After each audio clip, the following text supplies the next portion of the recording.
Kalau dulu zaman Pak Harto, ya kan, musuhnya Pancasila itu komunis. Pada zaman Pak Harto, agama merupakan dasar dan filosofi Pancasila. Komunisme musuh utama Pancasila. Tanda-tanda komunisme yang paling nyata adalah memusuhi agama. Itu zaman Pak Harto, zaman Orde Baru. Jadi musuh terbesar Pancasila, PKI dan penista agama. Sekarang musuh terbesar Pancasila, agama. Penista agama digaji oleh negara dan dilindungi oleh negara. Benar enggak? Nyata ini Pak, bukan fiktif, nyata. Bukan fitnah, nyata. Bukan provokasi, tapi nyata. Karena kecintaan kita kepada Indonesia, kecintaan kita pada negara ini. Umat ini harus tahu, Pak. Umat ini harus tahu. Sehingga akhirnya Edward Snowden, jika mengungkap kejahatan tapi diperlakukan layaknya pelaku kejahatan, berarti Anda sedang berada di negeri yang dikuasai para penjahat. Ini yang sekarang ini. Orang cinta pada NKRI, mencintai NKRI, membela NKRI, malah diperlakukan seperti penjahat. Yang jargonnya saya Pancasila, saya NKRI, pengkhianat. Ini jadi maling teriak maling. Jadi kalau di negara normal dan beradab, penjara itu diperuntukkan bagi orang jahat. Untuk apa? Melindungi orang baik. Tapi kalau negara rusak bahkan abnormal, penjara diperuntukkan bagi orang baik. Seperti sekarang, penjara banyak kalangan ulama, ustadz, kiai, aktivis, ya, untuk melindungi orang jahat. Astagfirullah.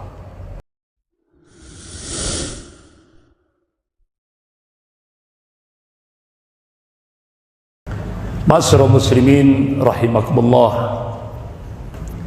Rasulullah sallallahu alaihi wasallam mengabarkan kepada umatnya tentang 5 periodisasi sejarah yang akan dialami oleh umat Rasulullah sampai yaumil kiamah. Qala Rasulullah sallallahu alaihi wasallam, takun nubuwah fikum masyaallah an takuna tsumma yarfa'uha idza sya'yarfa. Akan datang kepada kalian masa nubuwah, kenabian, sebagaimana yang dikehendaki oleh Allah Subhanahu wa taala, sesuai dengan apa yang dikehendaki oleh Allah Subhanahu wa taala. Itu kalau kita buka dalam sirah nabawiyah, kurang lebih sekitar 23 tahun, baik periode Makkiyah maupun Madaniyah.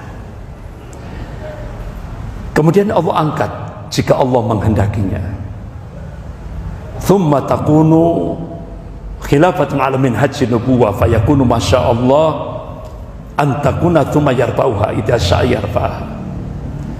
Kemudian Allah munculkan periodisasi sejarah yang kedua, yaitu masa khulafa rasyidin,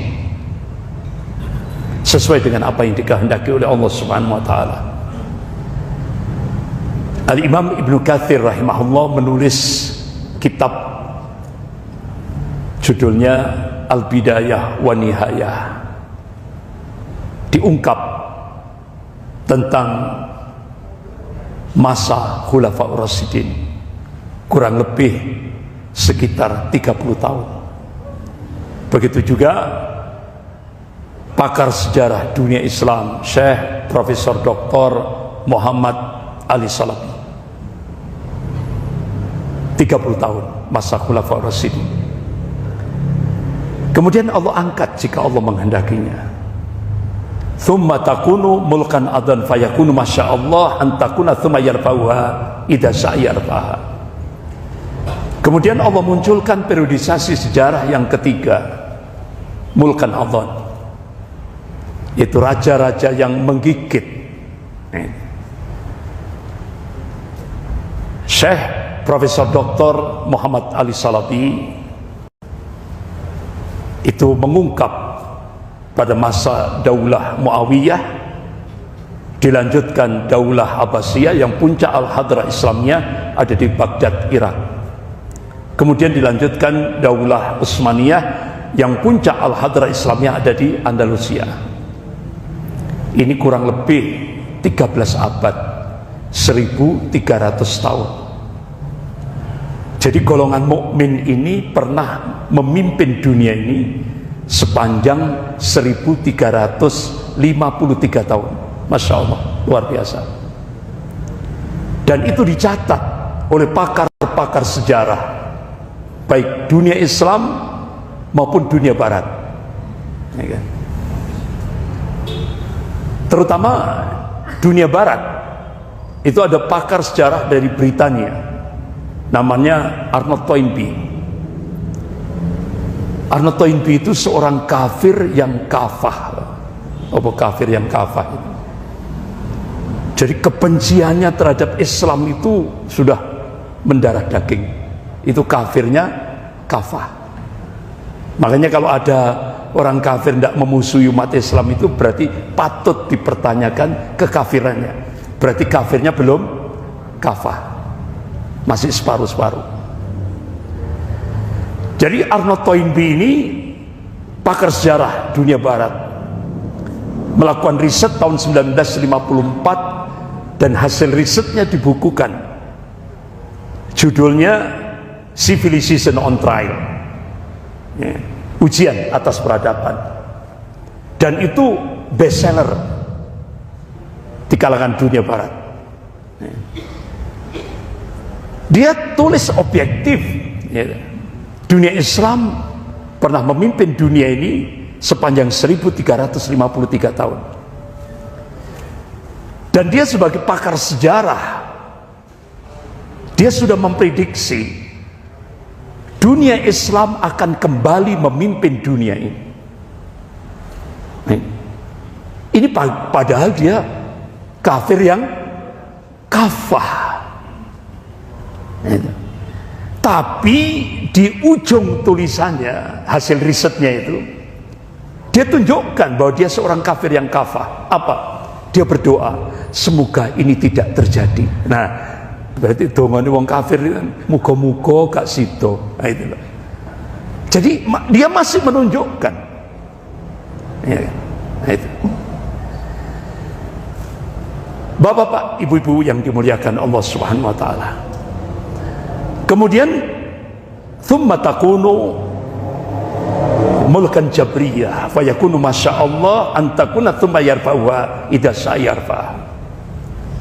Kemudian Allah munculkan periodisasi sejarah yang keempat, mulkan jabriyah, ya. Mulkan jabriyah, penguasa yang diktator. Itu seluruh dunia, skopnya global. Apa yang dikabarkan oleh Rasulullah ini tidak khusus untuk Indonesia, tapi seluruh dunia dipenuhi dengan penguasa-penguasa diktator pada periodisasi sejarah yang keempat, di mana kita hidup sekarang ini. Kemudian ini sesuai dengan apa yang dikehendaki oleh Allah. Kemudian Allah angkat jika Allah menghendakinya. Thumma takunu khilafatan ala minhajin nubuwah. Kemudian Rasulullah mengabarkan Allah akan munculkan periodisasi sejarah yang kelima, yaitu masa Khalifatullah Al-Mahdi, Imam Mahdi, yang Rasulullah mengabarkan dalam kitab Sahih Muslim bab Al-Fitan wa Asyaratus Sa'ah, beliau akan dibaiat di depan Ka'bah. Di mana tempatnya? Rasulullah mengabarkan secara rinci antara Hajar Aswad dan Makom Ibrahim di tengah-tengahnya. Beliau dibaiat.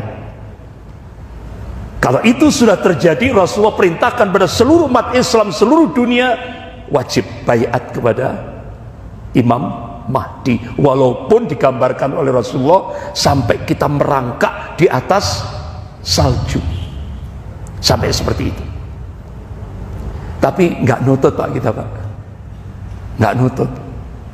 Karena diprediksi periodisasi kelima itu 1500 Hijriah. Bapak umur berapa? 70, 62, tambah 56, nggak nutut Pak, nggak nutut. Jadi nggak nutut kita. Jadi kita fase keempat, gitu. Karena apa? Rasulullah sudah mengabarkan rata-rata umur umatku baina sittin wa sab'in, antara 60 sampai 70. Itu rata-rata umur umat Rasulullah. Nah, itu. Kalau Pak Daduk berapa Pak? 70. Oh 77. Masya Allah Pak Daduk ini. Masya Allah. Beliau mu'alaf umur 60 tahun Pak. Ya. Alhamdulillah Allah berikan hidayah. Jadi beliau dulu pengurus gereja Kristus Raja di Ambengan, Surabaya.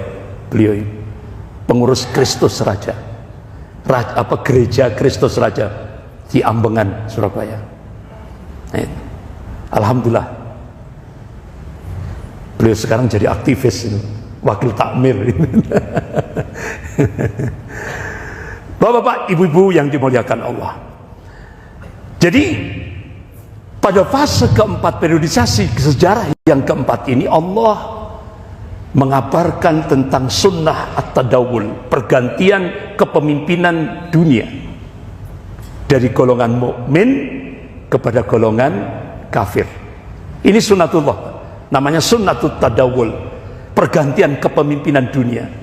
Setelah golongan mukmin memimpin dunia sepanjang 1353 tahun, Allah ganti, ya, golongan kafir. Ya. Nah, dalilnya mana? Bapak Ibu bisa lihat dalam surah Al-Imran ayat 140. A'udzubillahi minasyaitonir rajim. Wa tilkal ayyam nudawwiluha bainan nas wa liya'lamallahu alladziina aamanu wa yattakhidha minkum syuhada wallahu la yuhibbud dhalimin. Wa tilkal ayyam nudawwiluha bainan nas, dan masa kejayaan dan kehancuran, masa kemenangan dan kekalahan, Allah pergilirkan di tengah-tengah manusia itu, supaya dari situ bisa diambil ibrah, pelajaran. Waliya'lamallahu alladziina amanu, dan Allah ingin menunjukkan bukti kebenaran ini pada hambanya yang amanu, yang beriman kepada Allah, yang muwahhid. Jadi supaya dari situ Allah membedakan mana yang mukmin dan mana yang kafir. Wa yattakhidha minkum syuhada. Nah, ini Allah mengabarkan pada fase keempat ini, di mana kita hidup sekarang ini, Allah ingin menjadikan sebagian mukmin gugur sebagai syuhada, mati syahid. Ini yang dikehendaki oleh Allah. Wallahu la yuhibbudz zalimin, dan Allah tidak mencintai orang-orang yang zalim. Sebagian mufassir, ahli-ahli tafsir menafsirkan wallahu la yuhibbudz zalimin, itu maknanya Allah tidak mencintai orang mukmin yang tidak mau berjuang di jalan Allah. Itu sebagian mufassir menafsirkan wallahu la yuhibbudz zalimin. Jadi fase keempat di mana kita hidup sekarang ini, Rasulullah mengabarkan dalam kitab Sahih Muslim bab al-fitan wa asyratus saah, ini masa-masa yang paling berat yang akan dialami oleh umat Rasulullah seluruh dunia. Ini masa-masa yang paling berat. Kenapa? Allah pergilirkan, diganti sama Allah. Setelah golongan mukmin, pemimpin dunia ini adalah golongan kafir. Sehingga akhirnya mukmin tidak lagi sebagai subjek, tapi sebagai objek. Implikasinya ipolisos hankam. Itu berat, memang berat. Nah, itu. Ini yang akan dialami oleh umat Rasulullah SAW. Ya. Bahkan pada fase keempat di mana kita hidup sekarang ini, Rasulullah mengabarkan Qala Rasulullah sallallahu alaihi wasallam, sayati 'alan nas sanawatun khada'atun yusaddiqu fiha al-kadhib wa yukadzibu fiha as-sadiq wa yu'tamanu fiha al-kha'in wa yukhawwanu fiha al-amin wa yantiku fiha ar-raybidah. Qila wa ma ar-raybidah? Qala ar-rajul at-tafihi fi amril ammah. Rawahu Al-Hakim. Jadi Rasulullah mengabarkan akan datang kepada kalian masa-masa, datang kepada kalian manusia di tengah-tengah manusia ini, masa-masa yang penuh tipu daya, masa-masa yang penuh penipuan. Apa kalau di Indonesia zaman hoax ini sekarang ini, bagaimana kondisinya, realitas kehidupannya? Rasulullah mengabarkan saat itu, Rasulullah mengabarkan orang yang dusta dibenarkan, yang benar didustakan. Jadi yang hak dikatakan batil, yang batil dikatakan hak. Sudah terjadi enggak? Sudah. Saat itu kata Rasulullah, di mana kita hidup sekarang ini, pengkhianat diberi kedudukan, bahkan dimulia-muliakan, sementara orang yang amanah disingkirkan, tidak dihormati. Sudah terjadi. Bahkan dalam hadis yang lain Rasulullah mengabarkan, saat itu kata Rasulullah, orang dungu itu orang bodoh, tidak ngerti agama, itu dimulia-muliakan, sementara ulama dilecehkan, dikriminalisasi. Sudah terjadi? Sudah. Ini dikabarkan oleh Rasulullah 1444 tahun yang lalu. Sudah terjadi. Kenapa? Allah sudah masih warning dalam surah An-Najm ayat 3-4. A'udzubillahi minasyaitonir rajim. Wa may yantiqu 'anil hawa in huwa illa wahyun yuha. Apa yang disampaikan oleh Rasulnya itu bukan ahwa, bukan hawa nafsu. Apa yang disampaikan oleh Rasulullah SAW itu wahyu yang diwahyukan oleh Allah kepada Rasulnya. Pasti terjadi, tidak bisa tidak. Dan Rasulullah mengabarkan masa itu yang banyak berbicara adalah ar-raybidah. Ar-raybidah. Siapa ar-raybidah itu? Ar-raybidah itu orang yang tidak paham din tapi mimpin rakyat. Tidak paham din tapi mimpin rakyat. Ini bukan fitnah loh Pak, ini nyata loh Pak. Ya, nyata.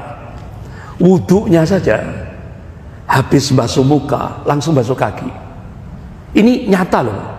Itu dilihat banyak orang. Bahkan saat-saat pertemuan besar, waktu itu Bu Khofifah sebelum jadi gubernur, beliau jadi menteri sosial kan? Monggo Bu Khofifah jadi imam. Ini bukan fitnah, nyata. Tidak paham din, tidak paham agama. Ini yang dikhawatirkan oleh Rasulullah. Kalau imaratus sufaha, pemimpin yang tidak paham din diangkat jadi pemimpin, Rasulullah mengabarkan akan terjadi, pasti akan terjadi fasad, kerusakan dan semua lini kehidupan. Dan itu nyata. Nyata. Bapak-bapak, ibu-ibu yang dirahmati Allah. Nah, inilah yang disebut kalau bahasa akademik era politik post-truth.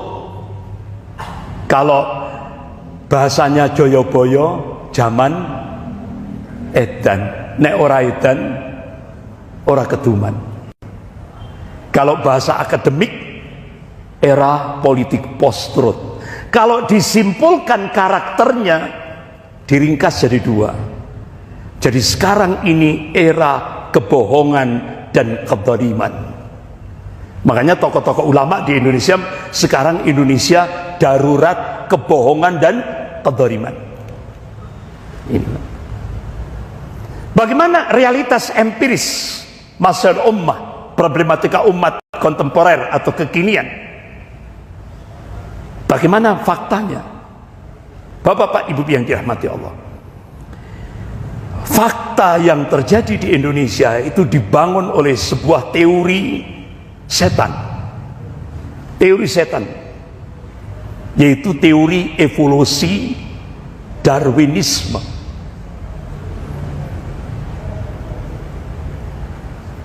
Jadi ini sebagai entry point untuk memasarkan sistem tauhid. Padahal kita diarahkan oleh Allah dalam surah Al-Baqarah ayat 256 ini. A'udzubillahi minasyaitonir rajim. Faman yakfur bit-taghut wa yu'min billah faqad istamsaka bil urwatil wuthqa la infisama laha wallahu samiun alim. Barang siapa yang kafir kepada taghut wa yu'min billah dan beriman kepada Allah, mentauhidkan Allah, faqad istamsaka bil urwatil wuthqa, maka sesungguhnya dia telah berpegang pada tali yang kuat. Kalangan mufassir, ahli-ahli tafsir menafsirkan al-urwatil wuthqa itu adalah kalimat tauhid, la ilaha illallah, la infisama laha. Ini jaminan langsung dari Allah, tidak akan putus. Wallahu samiun alim, dan Allah itu Maha mendengar lagi Maha mengetahui. Jadi teori setan, teori evolusi Darwinisme ini meyakinkan kepada kita bahwa manusia itu dari kera, manusia itu dari binatang. Teori evolusi. Nah, bapak-bapak, ibu-ibu, dulu ketika bapak-bapak, ibu-ibu masih SMP, SMA, diajari enggak sama guru-guru? Diajari. Dan ini dikembangkan di Indonesia. Padahal kita sudah diingatkan oleh Allah Subhanahu wa taala dalam surah At-Tin, a'udzubillahi minasyaitonir rajim, laqad khalaqnal insana fi ahsani taqwim. Sungguh kata Allah, kami menciptakan manusia itu dalam bentuk yang the best, terbaik. Tapi teori evolusi Darwinisme, manusia dari binatang, manusia dari hewan, materi. Sehingga kalau Darwin itu masih hidup, Pak, mungkin kaget, lu kok koyok ngini teoriku, itu kaget.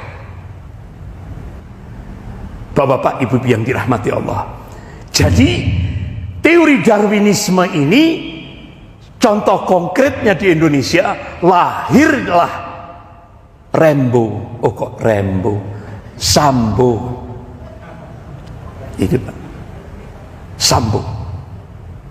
Karena apa?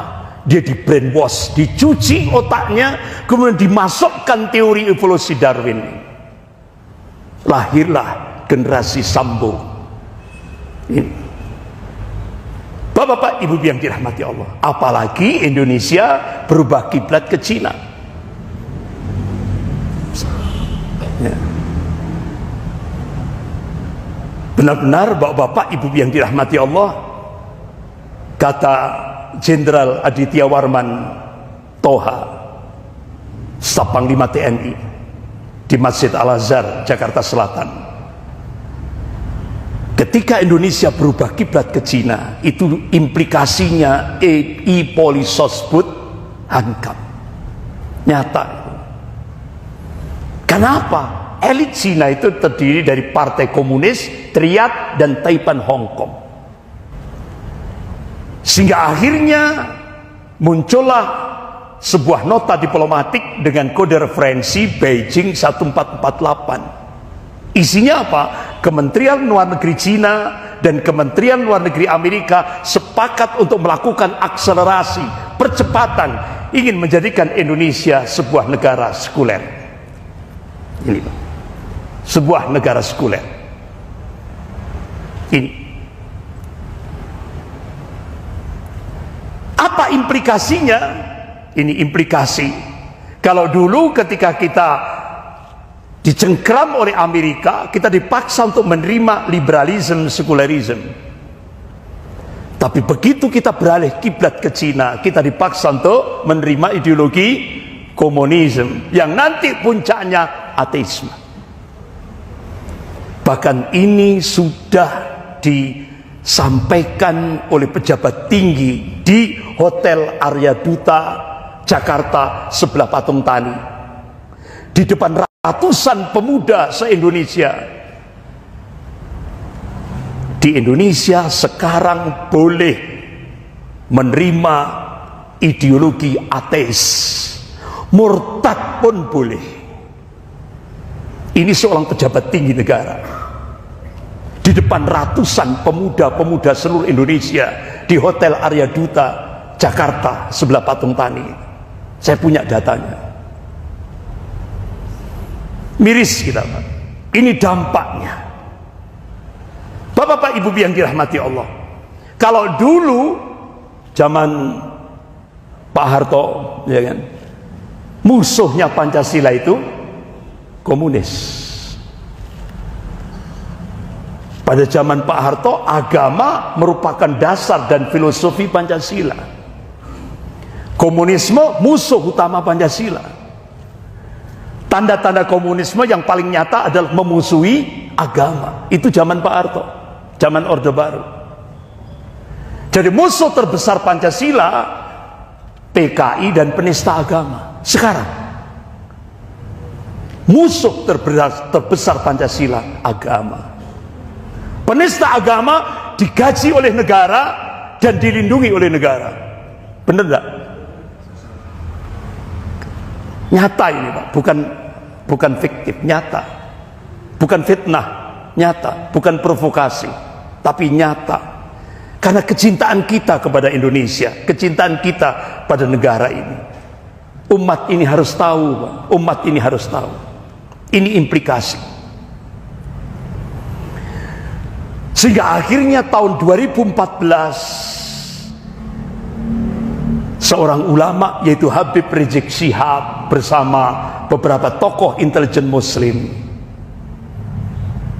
dari Angkatan Darat berhasil membongkar konspirasi yang ingin menghancurkan negara kesatuan Republik Indonesia oleh para mafia, sekaligus membongkar kebangkitan komunis yang didukung oleh para mafia Taipan yang sering disebut oligarki. Itu karena ini jangan lupakan sejarah. Kalau dulu tahun 55, 60, 65 puncaknya. Ini bantuan Cina untuk Indonesia segini, Pak. 2014 segini. Ribuan triliun. Sejarah akan berulang. Dan ini yang memberi kabar bukan saya, Allah. Allah sendiri yang memberikan kabar dalam surah Al-Fat ayat 23. A'udzubillahi minasyaitonir rajim. Sunnatullahi allati qad khalat min qabl wa lan tajida sunnahi tabdila. Jadi sunnatullah itu berlaku sejak dulu dan kalian tidak akan pernah melihat perubahan akan sunnatullah. Artinya apa? Sejarah itu akan berulang. Yang membedakan warna dan kualitasnya. Itu. Bapak-bapak, ibu yang dirahmati Allah. Akhirnya Habib Rizik Syihab jadi target. Nah, selama ini yang membela Habib Rizik Syihab, tokoh nasional ada dua, Dr. Syahganda Nainggolan dan Rocky Gerung. Kalau yang Habib Rizik ditarget untuk, kalau Dr. Syahganda dosen ilmu politik Universitas Indonesia diancam 6 tahun penjara. Karena apa? Beliau di masjid, Dr. Syahganda Nainggolan ini dosen ilmu politik Universitas Indonesia, di sebuah masjid di Jakarta, beliau menyampaikan satu-satunya yang paling ditakuti oleh Cina dan 9 naga adalah Habib Rizik Syihab. Langsung beliau ditangkap oleh Bareskrim Mabes Polri, langsung diancam 6 tahun penjara. Hanya ngomong itu saja. Yang belum ditangkap Rocky Gerung. Makanya bagaimana caranya memenjarakan Habib Rizik ini maksimal, kalau tidak ya maksimal penjara seumur hidup. Karena apa? Bapak-bapak, ibu-ibu yang dirahmati Allah, bulan Januari 2019 saya diterima di kediaman Habib Rizik Syihab di Mekah Al-Mukarramah. Saya dipersilahkan masuk. Kemudian saya dirangkul oleh beliau, Habib Rizik Syihab. Ustadz Andri, sebelum antum datang ke sini, ada dua petinggi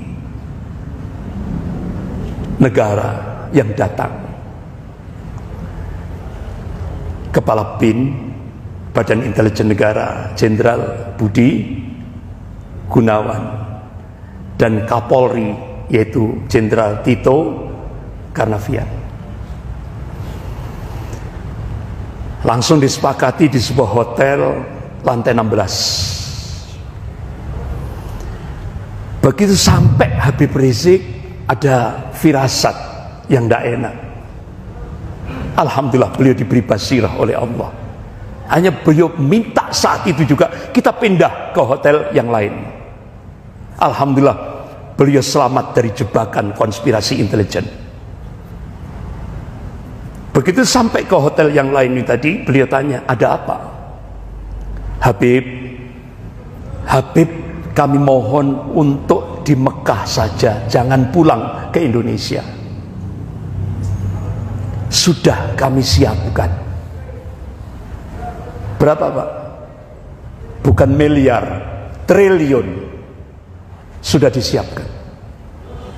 Apa jawaban Habib Rizik?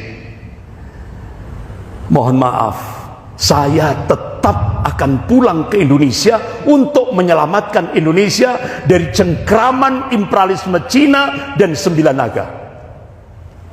Luar biasa. Itu yang beliau sampaikan di hadapan saya, dan saya dengarkan langsung dari beliau. Makanya beliau satu-satunya penghalang yang harus dihabisi.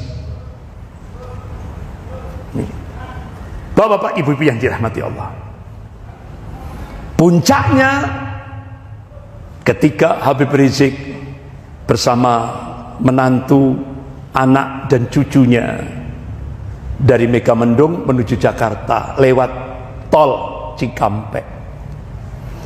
Beliau ditarget, tapi alhamdulillah Allah masih melindungi beliau.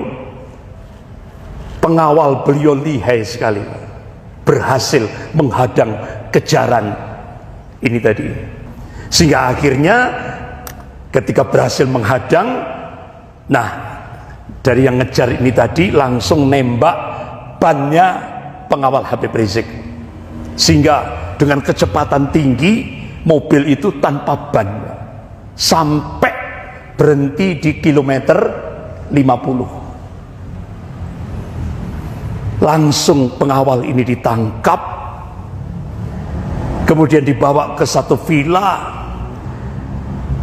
disiksa dengan cara-cara yang keji dan biadab, sampai akhirnya Komisi 3 DPR RI, yaitu Bapak Haji Raden Muhammad Syafi'i, negara tidak boleh kalah dari oknum polisi pelanggar hukum.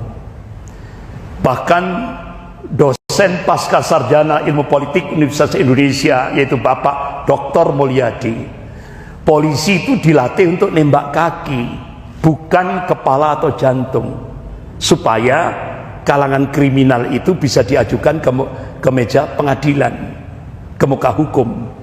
Kalau TNI itu memang diajari nembak kepala dan jantung untuk menyelamatkan kedaulatan Republik Indonesia. Nah, ternyata dibalik, Pak. Polisinya seperti TNI, TNI-nya seperti polisi.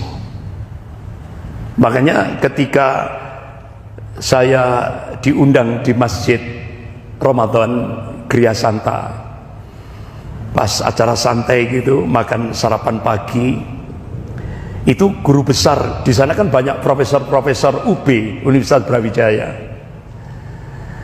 Itu ngomong ke saya, Ustadz Andri, sekarang porsi TNI dan Polri itu 1:3. Jadi TNI 1, Polri 3. Makanya persenjataan yang lebih canggih itu bukan milik TNI tapi milik Polri. Itu artinya apa? Polri dianak-emaskan, TNI dilemahkan. Nah itu hasil diskusi saya dengan beberapa guru besar dari Universitas Brawijaya. Itu nyata. Coba negara di bawah bayang-bayang komunis. Ini bukan dari saya ini. Ini statement Profesor Salim Said, guru besar ilmu politik dan militer Universitas Indonesia. Di video pendeknya di medsos beliau menyampaikan, jadi sekarang ini di Indonesia kader-kader komunis yang duduk di pemerintahan, baik yang jadi bupati, wali kota, staf menteri, bahkan kader-kader komunis yang duduk di DPR RI yang jumlahnya itu 200 lebih. Itu saya tabayun, saya cek lewat Komisi 7 DPR RI, yaitu Pak Ridwan Hisam, rumahnya kebetulan di Permata Jingga. Benar itu Pak, benar. Itu kata Profesor Salim Said, sekarang kader-kader komunis itu sudah melakukan balas dendam kepada umat Islam dan ulamanya lewat dengan menggunakan kekuasaan. Makanya negara di bawah bayang-bayang komunis. Coba kita tes akal sehat kita.